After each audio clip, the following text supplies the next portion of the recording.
Good morning students. आज हम पढ़ेंगे ईडियम्स जो 12th क्लास के एग्ज़ाम में भी आती हैं और टीजीटी पीजीटी का जो एग्ज़ाम होता है उसमें भी आती हैं। उसको याद करने का तरीका कैसा है वो हम देखेंगे। हमारी फर्स्ट जो ईडियम्स है वो है अ बैड ऑफ रोसिस। हिंदी में इसको मुहावरे बोलते हैं। A bed of roses easy work. जो फूलों की जो सेज होती है बड़ी आसान होती है, उस पर कोई भी आराम कर सकता है, यानी आराम करना आसान या अच्छा लगता है। तो इसलिए अ बेड ऑफ रोसेस का मतलब होता है इजी वर्क, आसान कार्य, बिल्कुल आसान कार्य होता है वो। अ ब्लैक सीप, ये होता है बदनाम व्यक्ति। इसको याद कैसे रखेंगे? जो सभी सीप होती हैं मोस्टली वो वाइट होती हैं। अगर वाइट सीप कोई गलती करके वापिस सीप में चली जाती है उसको ढूंढना मुश्किल होता है, लेकिन जो ब्लैक सीप होती है, काली भी जो भेड़ होती है, वो अगर कोई गलत काम करके किसी का घास चारा खेत में घुसने के बाद वापिस सीप के झुंड में बढ़ती है तो उसको छोड़ा नहीं जाता, क्योंकि उसकी पहचान रहती है, वो बदनाम कही जाती है। A bone of contention. Bone means हड्डी होती है, कंटेंशन हम मान लेते हैं जैसे दो कुत्ते डॉग्स होते हैं, उसके बीच में अगर हम किसी हड्डी का एक टुकड़ा डाल दें तो दोनों के दोनों झगड़ना स्टार्ट कर देंगे। तो यह है झगड़े की जड़। इसको याद रखेंगे हम, झगड़े की जड़ यानी cause of dispute. Dispute means क्या होता है? झगड़ा होता है। अब बोटल नीक। बोटल नीक एक जो बोतल होती है, बोतल में सबसे जो रुकावट का स्थान होता है वो नीक का होता है। नीक यानी उसकी गर्दन का। जो बोतल होती है उसमें जो रुकावट कहाँ होती है किसी भी चीज़ को डालने में? यहाँ गर्दन में उसकी, यानी नीक में। तो इसलिए बोटल नीक का जो मीनिंग है, वो अर्थ है, वो है हाइड्रेंस। हाइड्रेंस यानी रुकावट। अ डार्क हॉर्स। डार्क हॉर्स होता है छुपा रुस्तम। इसको हम याद कैसे रखेंगे?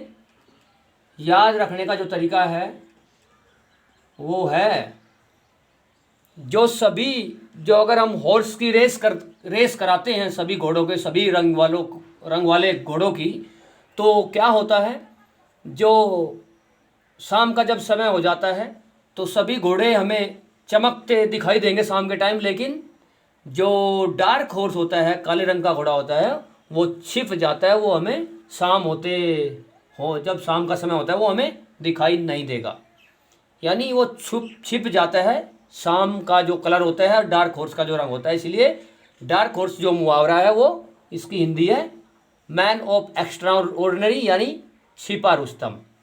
उसके बाद a fair weather friend. Fair मिस होता है अच्छा, विदर मिस होता है मौसम। जो फ्रेंड मिस दोस्त, जो दोस्त अच्छे मौसम में साथ देता है, यानी अ फ्रेंड ऑफ गुड टाइम, अच्छे समय का साथी। अ friend of good time. A fair miss अच्छा, वेदर मिस मौसम, फ्रेंड मिस दोस्त, अच्छे मौसम वाला दोस्त। अ फूल्स पैराडाइज। फूल मिस मूर्ख होता है, मूर्ख, और पैराडाइज मिस स्वर्ग होता है, मूर्खों का स्वर्ग। मूर्खों का स्वर्ग ये। A horse laugh. जो हंसी होती है, बच्चे की हंसी हमें कितनी अच्छी लगती है, लेकिन जो घोड़ा जब हंसता है उसकी हंसी कैसी लगती है? भद्दी लगती है। तो इसलिए इसका है a course. Laugh horse, a course भद्दी प्रकार से, भद्दे प्रकार से हंसना, भद्दी हंसी। अ लैम एक्सक्यूज। एक्सक्यूज मीन्स क्या होता है? बहाना। और लैम मीन्स लंगड़ा, वो बहाना जो चल ना सके, यानी अनसेटिस्फैक्ट्री एक्सप्लेनेशन, झूठा बहाना। अ लोयन शेर। जब जंगल में पशु होते हैं और कोई जानवर मार दिया जाता है तो सबसे बड़ा हिस्सा कौन लेता है? शेर लेता है, लोयन। बाकी जानवरों को छोटा पार्ट मिलता है, स्मॉलेस्ट पार्ट, स्मॉल पार्ट्स, लेकिन सबसे बड़ा जो शेर होता है, सबसे बड़ा जो हिस्सा मिलता है वो किसको मिलता है? शेर, लोयन को। तो इसलिए अ लोयन शेर का जो मीनिंग निकलता है वो ग्रेटेस्ट शेयर, यानी सबसे बड़ा बाघ।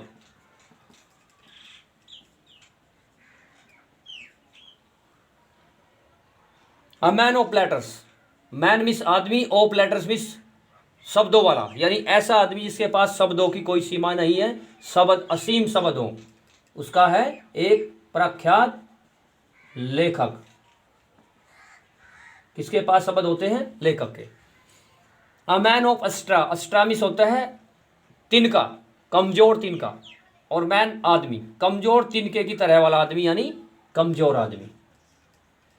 तो इसका जो मैन ऑफ पुअर विल, कमजोर व्यक्ति। अ रेड लेटर डे, जो कैलेंडर होता है, कैलेंडर में सभी दिन होते हैं, लेकिन जो त्योहार वाला फेस्टिवल वाला डे होता है उस पर रेड कलर कर दिया जाता है, यानी वो रेड, उसकी डेट जो है रेड कलर में होती है, वो यानी इम्पोर्टेंट दिन है। तो अ रेड लेटर डे, लाल अक्षर वाला दिन, यानी कैलेंडर में लाल रंग वाला दिन, इम्पोर्टेंट दिन, महत्वपूर्ण दिन।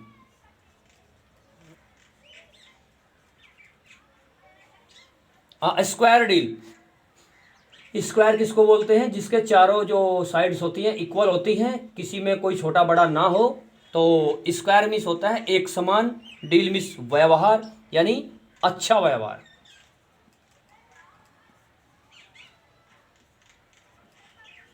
फेयर बार्गेन, फेयर मिस अच्छा और बार्गेन मिस व्यवहार।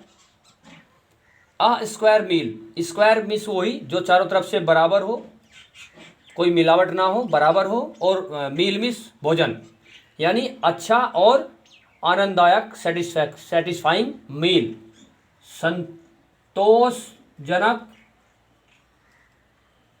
व अच्छा भोजन, खाना। अ वेट ब्लैंकेट, जब सर्दी में हम जो ब्लैंकेट ओढ़ते हैं, कंबल, चादर या कंबल को ओढ़ते हैं, लेकिन अगर वो वेट हो जाए, वेट मीन्स क्या होता है? गीला, गीला, गीला कंबल क्या करता है? गीला कंबल सारी रात हमें परेशान करता है, तो इसलिए अ वेट ब्लैंकेट का मतलब निकलेगा परेशान करने वाली वस्तु, परेशान करने वाली वस्तु। अ ट्रबलसम थिंग, अ रोलिंग स्टोन, रोलिंग स्टोन, एक स्टोन कहते हैं जब किसी पानी नदी में पड़ा रहता है तो वो बढ़ता जाता है। कैन गेट वेदर मास, क्या करता है? वो अपना जो वजन है, मास है, उसको बढ़ाता जाता है। लेकिन एक जो स्टोन जो रोलिंग है, लुढ़कता रहता है, वो कैन नॉट गेट मास, वो अपना जो वजन है वो बढ़ा नहीं सकता, यानी बेपेंदी का लोटा बोलते हैं इसको, या फिर अस्थिर व्यक्ति, अस्थिर व्यक्ति, वो व्यक्ति जो स्थिर ना हो, जिसका वजन ना बढ़ सकता हो, यानी उसकी वैल्यू ना बढ़ पाए, वो इधर उधर पार्टी में जाता रहता है। एट अ स्टोन्स थ्रो, कोई कहता है कि my school is at a stone's throw, मेरा स्कूल कितनी दूरी पर है? एट अ स्टोन्स थ्रो, इसका मतलब है जितनी दूर में एक पत्थर फेंक सकता हूँ। एट ए स्टोन्स थ्रो, थ्रो मीन्स फेंकना, स्टोन मीन्स पत्थर, जितनी दूर पत्थर फेंक सकता हूँ। और पत्थर कितनी दूर जाता है? इतनी दूर स्कूल है जितनी दूर पत्थर फेंक सकता हूँ, यानी बहुत पास में, very near. Beat about the bush, अगर हमें झाड़ी में से कोई पक्षी, बर्ड को पकड़ना है और हम उसको चारों तरफ से पीटना स्टार्ट कर दें और वो पक्षी ना पकड़ें और उसको पीटना स्टार्ट कर दें, तो वो क्या होगा? एक राइट पॉइंट छोड़कर उसको इधर उधर घुमा फिरा कर काम करना, यानी बीट अबाउट द बुश, झाड़ी को इधर उधर से पीटना, यानी without right point. Beat about the bush यानी किसी काम को या किसी बात को घुमा फिरा कर कहना, बात को घुमा फिरा कर कहना या किसी काम को घुमा फिरा कर करना।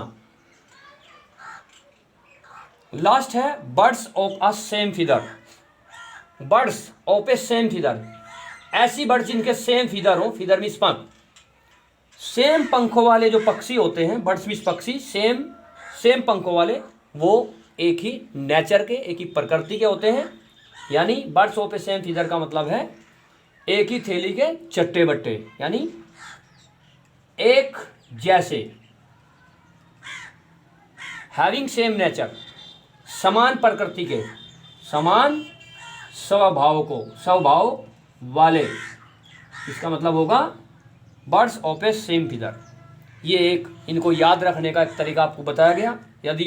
यदि आप और दूसरे इडियम्स ग्रामर को देखना चाहते हैं तो इसे आप लाइक करें। Thank you.